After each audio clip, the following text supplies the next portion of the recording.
YouTube channel अमर पंछी food world को तर्फबाट मैले बेसिक कुकिङ सुरु गरेकी छु। यस बेसिक कुकिङको मार्फतबाट म हजुरहरूलाई हामीले दैनिक जीवनमा खाने परिकारहरू छिट्टो समयमा नै घरमै पाइने सामग्रीहरूबाट कसरी मिठोसँगले तयार गर्न सकिन्छ भनेर सिकाउँछु। यसै सिलसिलामा आज म हजुरहरूलाई मुलाको गुन्द्रुक बनाएर देखाउँदै छु। गुन्द्रुक चाहिँ नेपालीहरूमा एकदमै लोकप्रिय खानेकुरा हो। यदि हामीले राम्ररी बनायौं भने चाहिँ मुलाको गुन्द्रुक अरु गुन्द्रुकहरू भन्दा पनि एकदमै अमिलो र टेस्टी बन्छ। यो गुन्द्रुक बनाउनको लागि चाहिँ मैले आधा केजी मुलाको सागलाई लिए। यो सागलाई चाहिँ हामीले एकदमै राम्रोसँगले सुरुमै पखाल्नु पर्छ। 4-5 चोटी मैले सफा पानीले पखालेकी थिएँ। गुन्द्रुक चाहिँ फर्मेन्ट गरेर बनाउने भएकोले चाहिँ हामीले एकदम राम्रोसँगले पखाल्नु पर्छ। र यसलाई 1 दिनसम्म मैले चर्को घाममा सुकाएँ। घाम राम्ररी लागेन भने चाहिँ 2 दिनसम्म सुकाउन सक्नुहुन्छ। यो यतिको हुनुपर्छ गुन्द्रुक बनाउनुको लागि। हामीले गुन्द्रुक बनाउनु भन्दा अगाडि चाहिँ साबुन पानीले एकदम राम्ररी आफ्नो हात चाहिँ धुनुपर्छ। गुन्द्रुकले चाहिँ यदि राम्ररी सरसफाइमा ध्यान दिएनौँ भने पछि खाँदाखेरि चाहिँ डायरिया हुन सक्छ। त्यही भएर सजिलोसँगले हामीले गुन्द्रुक घरमै बनाउन सक्छौँ हाइजिन मेन्टेन गरेर। यसरी 2-2 इन्चको साइजमा मैले गुन्द्रुकलाई काट्दैछु।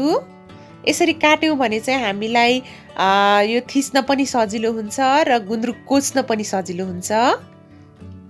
हजुरहरूले पनि यसरी काट्न सक्नुहुन्छ सजिलैसँगले। विशेष गरेर विदेशमा बस्ने नेपालीहरूले एकदमै रुचाउनुहुन्छ गुन्द्रुक चाहिँ।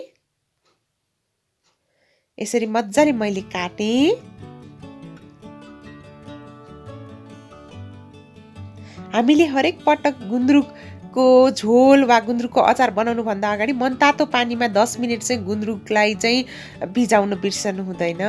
अब यो गुन्द्रुकलाई चाहिँ मैले एउटा सिलौटामा थिच्दैछु। यसो गर्यौं भने हामीलाई गुन्द्रुक कोच्न एकदमै सजिलो हुन्छ। बिस्तारै बिस्तारै हामीले सबै गुन्द्रुकहरूलाई यसरी थिच्दै जान्छौँ। मैले हजुरहरूलाई यो भिडियो भन्दा अगाडि चाहिँ रायोको गुन्द्रुक बनाउने तरिका पनि सेयर गरेकी थिएँ। हजुरहरूले हेर्नु भएको छैन भने मैले भिडियोको लिंक चाहिँ डिस्क्रिप्सन बक्समा राखिदिएकी छु, हेर्नुहोला। यसरी सबै गुन्द्रुकहरूलाई चाहिँ हामीले बिस्तारै बिस्तारै थिच्दै जानुपर्छ यो सागहरूलाई।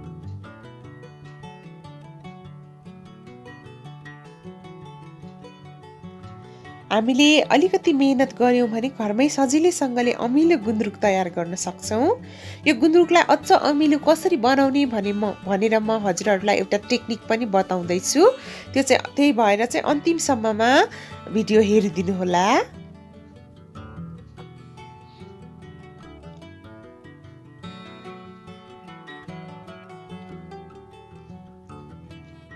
यसरी सजिलैसँगले मैले एउटा सिलौटामा यसरी प्रेस गर्दैछु।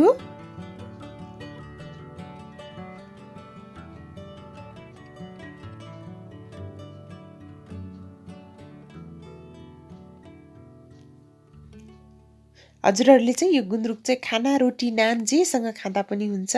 मकै भटमाससँग खाँदा चाहिँ एकदम टेस्टी हुन्छ यो गुन्द्रुकको अचार चाहिँ। अब हामीले अर्को ध्यान दिनुपर्ने कुरा भनेको यो गुन्द्रुक कोच्ने यो हामीले एउटा सिसाको बोतल चाहिँ एकदमै सफासँगले लिनुपर्छ। मैले एकदमै राम्ररी सफा गरेर मनतातो पानीले पखालेर घाममा राम्ररी सुकाएकी हुँ। हजुरहरूले यो क्याप चाहिँ मेटलको चाहिँ क्याप नलिनु होला। यो सिसी चाहिँ हामीले यो बिर्को मेटलको भएको लियौं भने चाहिँ खिया लाग्न सक्छ। त्यही भएर सकेसम्म प्लास्टिकको बिर्को भएको वा सिसाको बिर्को भएको बोतलमा हजुरहरूले यसरी गुन्द्रुकलाई कोच्न सक्नुहुन्छ। हुन त प्लास्टिकको बोतलमा कोच्दा पनि हुन्छ, तर प्लास्टिकको चिजहरू चाहिँ हाम्रो स्वास्थ्यको लागि त्यति राम्रो मानिदैन। त्यही भएर सकेसम्म सिसाको बोतलमा नै कोच्दा राम्रो हुन्छ। हामीले गुन्द्रुक कोच्दाखेरि चाहिँ एकदमै बीचमा ग्याप नहुने गरेर जति सक्छौं त्यति मजाले खाँद्नु पर्छ। जति राम्ररी खान्छौं नि त्यति नै मिठो हुन्छ हाम्रो गुन्द्रुक र त्यति नै अमिलो पनि हुन्छ। यसरी केही चीजको सहायताले, स्प्याचुलाको सहायताले होस् या जेको सहायताले भए पनि बेसरी कोच्नु होला। बीचमा ग्याप चाहिँ हुनु नै हुँदैन। यसरी मैले सबै गुन्द्रुकहरूलाई राम्ररी कोचेँ।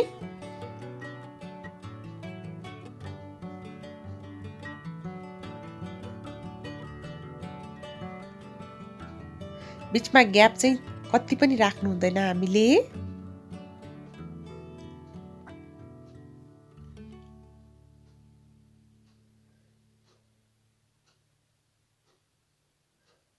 यसरी एकदम टाइटसँगले अब म बिर्को लगाउँदैछु यसको।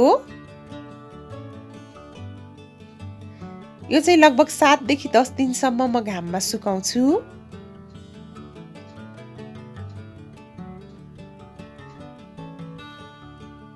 र 7 देखि 10 दिनपछि चाहिँ कस्तो भयो म हजुरहरूलाई देखाउँदैछु। यसले चाहिँ हल्का कलर चेन्ज भइसकेको छ गुन्द्रुकको, हजुरहरूले देख्न सक्नुहुन्छ। यो लाइट ब्राउन कलरको भइसकेपछि चाहिँ अब यसलाई म एउटा कचौरामा निकाल्दैछु।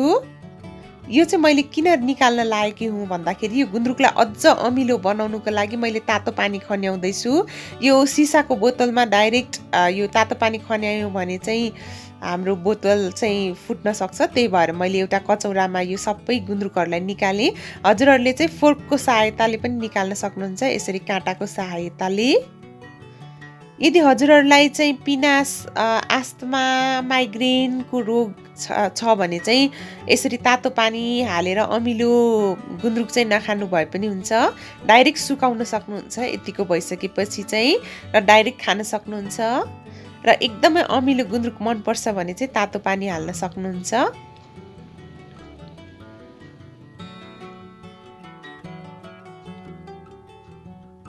एकदमै अमिलो बास्ना पनि आइरहेको छ हाम्रो गुन्द्रुकबाट चाहिँ। हामीले पानी राख्दाखेरि चाहिँ एकदमै तातो पनि राख्नु हुँदैन। यसरी औँला डुबाउँदाखेरि चाहिँ हामीले जे होस् मनतातो पानी चाहिँ हाल्नुपर्छ। औँला डुबाउँदाखेरि चाहिँ पोल्ने खालको हुनु हुँदैन।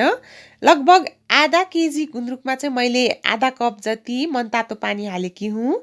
एकदम राम्रोसँगले यो चाहिँ भिज्नुपर्छ। यसलाई पनि अझ म 2 दिनसम्म राम्ररी घाममा राख्दैछु। यसो गर्यौँ भने चाहिँ गुन्द्रुक राम्रोसँगले फर्मेन्ट हुन्छ र एकदमै अमिलो पनि बन्छ। 2 दिन चाहिँ चर्को घाममा सुकाउनु होला यसलाई यसरी। र 2 दिनपछि कस्तो भयो म हजुरहरूलाई देखाउँदैछु। र 2 दिनपछि यो यस्तो भइसकेको छ। अब भने यसलाई मैले एउटा फराकिलो प्लेटमा मजाले सुकाउँदैछु।